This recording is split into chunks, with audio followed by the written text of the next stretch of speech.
সুপ্রিয় দর্শক, আরজিকর কাণ্ডে মহিলা চিকিৎসকের মৃত্যুর ঘটনার তদন্ত নিয়ে এবার কলকাতা হাইকোর্টকে খোলা পাওয়ার সুপ্রিম কোর্টের প্রধান বিচারপতি সঞ্জীব খান্নার। ঠিক কী হয়েছে দর্শক, জানাবো আজকের এই প্রতিবেদনে। আরজিকর কাণ্ডে মহিলা চিকিৎসকের মৃত্যুর ঘটনায় যখন রাজ্য রাজনীতি একেবারে তোলপাড়, তখন সমাজের সমস্ত শুভবুদ্ধি সম্পূর্ণ মানুষ ন্যায্য এবং দ্রুত বিচারের দাবিতে রাস্তায় নেমে প্রতিবাদ করেছিল। কিন্তু অনেকেই দাবি করছে এখনও পর্যন্ত ন্যায্য বিচার পায়নি তিলোত্তমা। আর এই আরজিকর কাণ্ডে প্রথম সিবিআই তদন্তের নির্দেশ দিয়েছিলেন কলকাতা হাইকোর্টের প্রধান বিচারপতি টি.এস. শিবাজ্ঞানাম। তারপরই স্বতঃপ্রণোদিতভাবে এই মামলা হাতে নেয় সুপ্রিম কোর্টের প্রাক্তন প্রধান বিচারপতি ডি.ওয়াই চন্দ্রচূড়। তারপর থেকে এই মামলার তদন্ত প্রক্রিয়া চালিয়ে যাচ্ছে কেন্দ্রীয় তদন্তকারী সংস্থার সিবিআই আধিকারিকরা। একের পর এক রিপোর্ট জমা দিয়েছে সুপ্রিম কোর্টের প্রাক্তন প্রধান বিচারপতি ডি.ওয়াই চন্দ্রচূড়ের হাতে সিবিআই আধিকারিকরা। সিবিআইয়ের রিপোর্ট দেখে সুপ্রিম কোর্টের প্রাক্তন প্রধান বিচারপতি চন্দ্রচূড় জানিয়েছিল যে তদন্ত ভালোই হচ্ছে, তদন্ত দ্রুত গতিতে এগোচ্ছে। কিন্তু ইতিমধ্যেই আরজিকর কাণ্ডে মহিলা চিকিৎসকের মৃত্যুর ঘটনার তদন্ত প্রক্রিয়া শেষ করে সিবিআই নিম্ন আদালতে চার্জশিট দিয়েছে। মূল অভিযুক্ত হিসাবে দেখানো হয়েছে ধৃত সিভিক ভলেন্টিয়ার সঞ্জয় রায়কে। আর সিবিআইয়ের চার্জশিটের ভিত্তিতে সঞ্জয়ের সাজাও ঘোষণা হয়েছে শিয়ালদাহ আদালতে। কিন্তু সঞ্জয় রায়ের ফাঁসি নয়, আমৃত্যু কারাদণ্ডের নির্দেশ দিয়েছেন বিচারক। কিন্তু আরজিকরের মতো এই নৃশংস হত্যাকাণ্ড ঘটানো কিছুতেই ধৃত সিভিক ভলেন্টিয়ার সঞ্জয় রায়ের একার পক্ষে ঘটানো সম্ভব নয়। এর পেছনে আরও বড় বড় মাথারা রয়েছে। তাদের কি কোনো সাজা হবে না?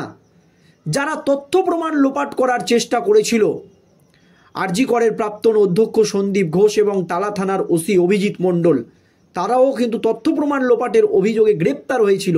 কিন্তু তাদের ক্ষেত্রে কোনো রকম সাজা শোনায়নি শিয়ালদহের নিম্ন আদালত। আর তারপরই সিবিআইয়ের তদন্ত প্রক্রিয়া নিয়ে প্রশ্ন তুলে দেয় নির্যাতিতার মা বাবা। তারপরই সিবিআইয়ের তদন্ত প্রক্রিয়া নিয়ে প্রশ্ন তুলে সুপ্রিম কোর্ট এবং হাইকোর্টের দ্বারস্থ হয় তারা। আর এই মামলার শুনানি ছিল আজ সুপ্রিম কোর্টে। আর এই শুনানিতে নির্যাতিতার মা বাবার কথায় গুরুত্ব দিয়ে এই আরজিকর কাণ্ডে কলকাতা হাইকোর্টের প্রধান বিচারপতিকে একেবারে খোলা পাওয়ার। ঠিক কী হয়েছে দর্শক, দেখুন সুপ্রিম কোর্টে সিবিআইয়ের তদন্ত প্রক্রিয়া নিয়ে একগুচ্ছ প্রশ্ন তুলে মামলা করেছিল আরজিকরের নির্যাতিতার মা বাবা সুপ্রিম কোর্ট এবং হাইকোর্টে। বারবার এই গুরুত্বপূর্ণ মামলার শুনানি পেছানোর পর বুধবার অর্থাৎ আজ আরজিকর মামলার শুনানি শুরু হয় সুপ্রিম কোর্টের প্রধান বিচারপতি সঞ্জীব খান্নার এজলাসে। সেখানে নির্যাতিতার মা বাবার উদ্দেশ্যে প্রধান বিচারপতি বলেন, নতুন করে আবেদন জমা করুন, আপনাদের পক্ষে সেটা ভালো হবে। এটা প্রত্যাহার করে নতুন করে আবেদনপত্র জমা করুন। এখানে যা যা বিবৃতি বা যা যা আপনাদের অভিযোগ রয়েছে বা যার যার ওপর আপনাদের অভিযোগ রয়েছে তা কিন্তু হলফনামা আকারে বলতে হবে। তাই আপনাদের পক্ষে নতুন করে মামলা করলে ভালো হবে। এই কথা কিন্তু বারবার বলেন সুপ্রিম কোর্টের প্রধান বিচারপতি সঞ্জীব খান্না। এরপরই সিবিআই তদন্ত নিয়ে প্রশ্ন তুলেছেন নির্যাতিতার মা বাবা।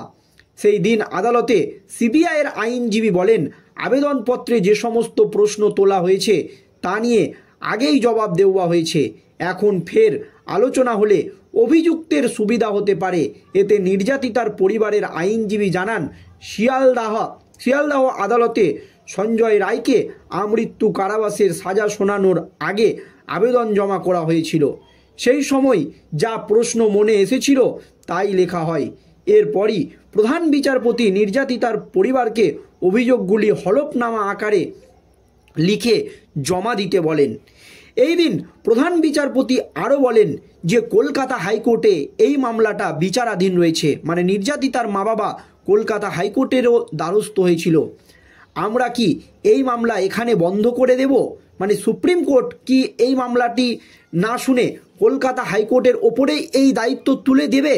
এই প্রশ্নই নির্যাতিতার মা বাবাকে করেন সুপ্রিম কোর্টের প্রধান বিচারপতি জাস্টিস খান্না।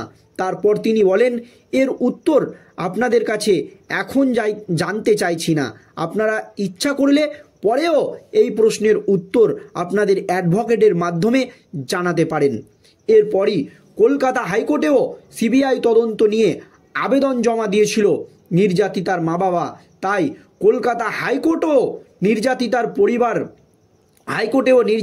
পরিবার নিজেদের কথা বলতে পারে বলে পরিষ্কার জানিয়ে দেন সুপ্রিম কোর্টের প্রধান বিচারপতি সঞ্জীব খান্না। নির্যাতিতার পরিবার যদি চায় বা নির্যাতিতার মা বাবা যদি চায় যে এই মামলার তদন্ত কলকাতা হাইকোর্টে হোক, তাহলে কলকাতা হাইকোর্টের প্রধান বিচারপতি টি.এস. শিবাগ্গা নামের এজলাসে এই মামলার শুনানি করাতে পারেন। তবে এই নিয়ে নির্যাতিতার মা বাবার সম্মতির প্রয়োজন রয়েছে। তারা যদি চায় তাহলেই কিন্তু হবে। এক কথায় বিশেষজ্ঞ মহল মনে করছে এই মামলায় এবার কলকাতা হাইকোর্টকে একেবারে খোলা পাওয়ার দিল সুপ্রিম কোর্ট। তবে এটা নির্যাতিতার মা বাবার মতামতের ব্যাপার।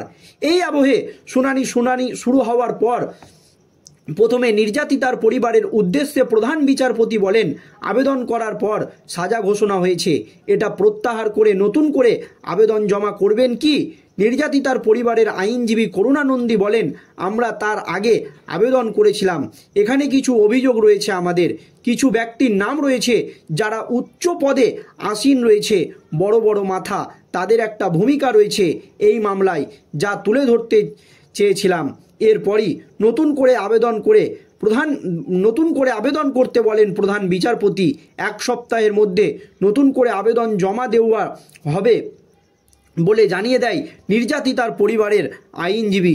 তবে নির্যাতিতার পরিবারের আইনজীবী জানিয়েছেন, শিয়ালদাহ আদালতে সঞ্জয় সাজা পেলেও তাদের প্রশ্নের উত্তর অধরা রয়ে গিয়েছে। যত সময় এগোচ্ছে সন্দেহ আরও বাড়ছে। তাই দ্রুত সিবিআই জবাব দিক বা আদালত হস্তক্ষেপ করে সিবিআইকে নির্দেশ দিক বলে মন্তব্য করেন নির্যাতিতার পরিবারের আইনজীবী করুণা নন্দী ম্যাম।